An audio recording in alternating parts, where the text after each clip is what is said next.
Hey trainers, I had some really nice sessions today. One that I really wanted to share for everybody out there, and also specifically for my clients, is a one that I did with a little 12-week-old Aussie named Rio. And what we were doing is leash pressure work. So leash pressure work is the very beginning of laying our foundation for how we want our dogs to respond to the leash. To put it in the most simple terms, we want our dogs to be able to come towards the leash and not pull away from it when they feel that little bit of a pressure on the lead, right? So it's kind of like a horse with reins. You don't want to have to force it. You want them to feel just a slight little bit of pressure and be able to turn and come towards that pressure. So it's the very first thing that we start to do with puppies before we get into our formal leash work and formal healing. So it's a great video example of that. I believe it's around 6 minutes long, something like that. So just take a look at it. I hope you guys enjoy. Feel free to leave comments and any questions that you might have below. Thanks. I'm gonna put that pressure. I need to make sure I maintain that steady pressure the entire time. And then I start going down with the treat. Let me see if I'll do one. He's ready for it right now. So I'm gonna put pressure. See how he leans back? Okay, I'm gonna take this treat. I'm gonna very slowly put it down. Lower and lower and closer until he steps forward, okay? Oh, good boy. I'll just let him get a little nibble off of that. Good boy.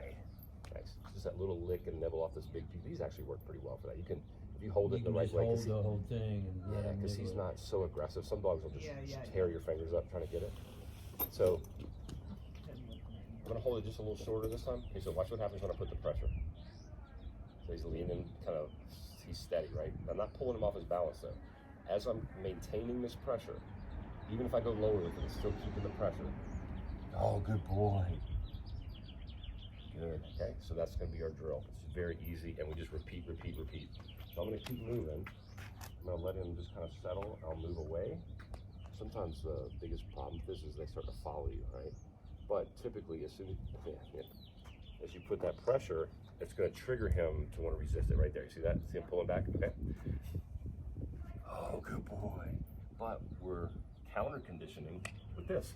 So we're starting to teach him, hey, when you feel this, something good is about to happen. Come towards it. But you see his natural reaction is, I don't like that. Like something's grabbing me by the neck, I don't want that. This is how dogs learn to pull on the leash, right? You see people walking, the dog's just dragging them down. It's just been over time that dog has learned. When they feel that tension, they tighten up and they pull forward. And of course, as humans, you know, we feel really bad when they're coughing, and so we're like, okay, all right. You know, I don't want to choke you. So what does the dog learn? Hey, if I start pulling, you're going to let me go and get that thing. And so we want to just counter condition that, and that's what we're doing here. See that? Oh, good boy. See him have a little reflex there, but then he popped forward. That was fantastic. Okay. So what's going to happen here in just a minute? I have to stop and wait now and let him kind of settle in. Here we go. So I'm going to put a little pressure. Let him do his little rodeo dog. Oh, good boy. So you see him working through it, right? He's trying to, his natural reaction at first comes, and then he's already, it shows you how intelligent he is. He's already figured out. He has an initial reflex, but then he comes right forward, right? So I need to move back really slowly when I do this, because if I go like this, it's like a come command, right? Yeah. So when I try to get him set up, I'm really trying to trick him, right? I'm trying to put him in a position where we're standing still and let him sit there.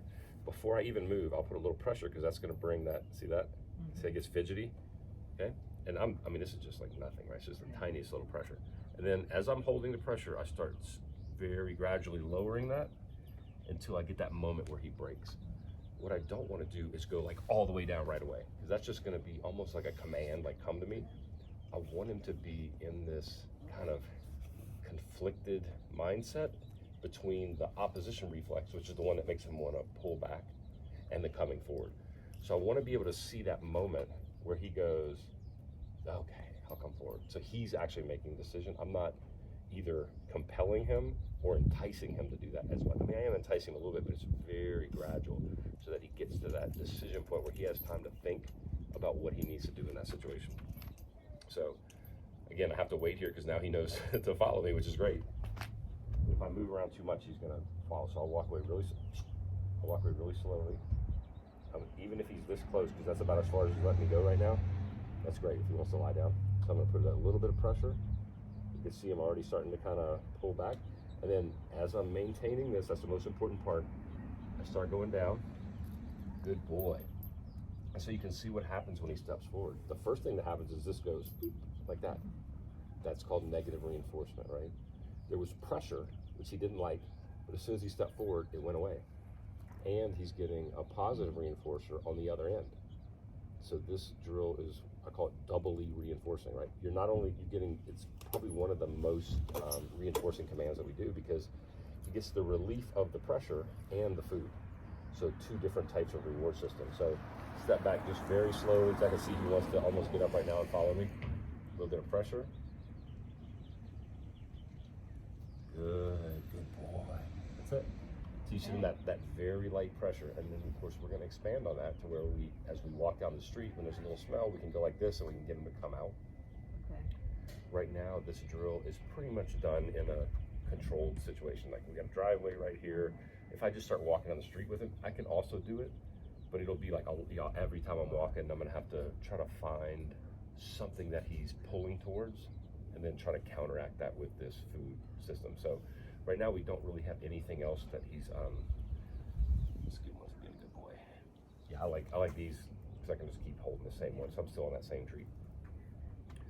As you get this and he understands the basic idea that when you feel this, instead of reacting, see how slow I go with it? Oh, good boy. Just find that point where he steps forward. Yeah. I don't want anything like marked that tells him like get up now. So it's not a command, it's him making a decision. Good boy, he's so good. Okay. So this time I'm not gonna get too far because I can see he's about to get up. I'm gonna pull that little bit of pressure. Look at that. Good boy. Even before I started putting the treat. So I can start to lessen. And that's why I also want to go really slow. I want to find just that point where he's like, okay. And then maybe the next time I go minus an inch and I don't go quite as far down, right? But sometimes in certain situations, you have to go all the way down low and put it really close to him. And then of course you're trying to hold the pressure at the same time. So it makes it a little bit awkward, but he's really easy. So I'm just going to use this finger right here, put a little pressure. And you're just teaching him what to do when he feels good boy. I'm glad he's food motivated. That works really nice. Oh, that's a good boy.